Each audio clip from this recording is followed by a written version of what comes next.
say a picture is worth 1,000 words.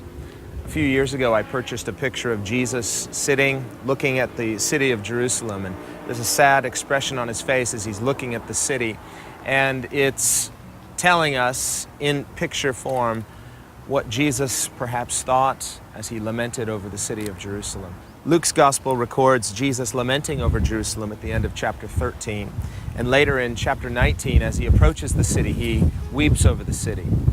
But in Luke 13, he made this statement about Jerusalem. "O Jerusalem, Jerusalem, the one who kills the prophets and stones those who are sent to her. How often I wanted to gather your children together as a hen gathers her brood under her wings, but you were not willing."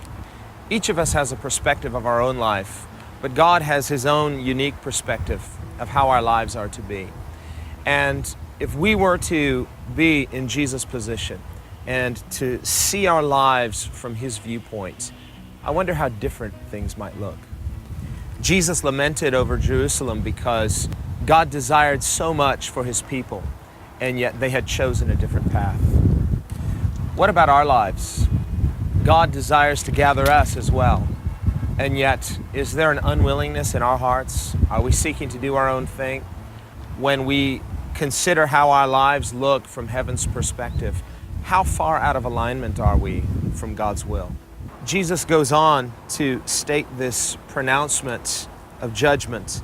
He says, "See, your house is left to you desolate, and assuredly I say to you, you shall not see me until the time comes when you say, blessed is he who comes in the name of the Lord."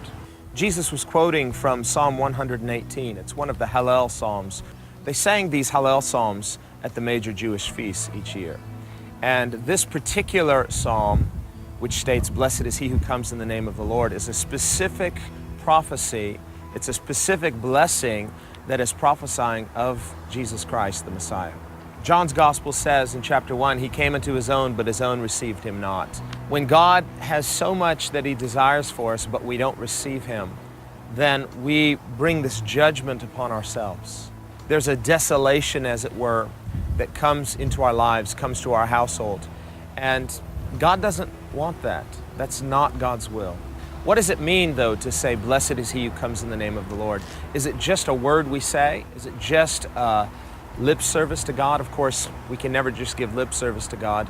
This is actually making room for God's will and God's purposes to invade our lives, to intrude into our lives, to interrupt the direction that we've chosen for our lives so that God can establish his purposes in our lives.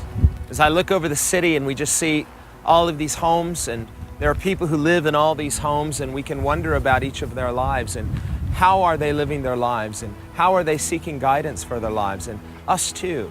Every person has been given this gift of life who's living, and yet we need to consult heaven.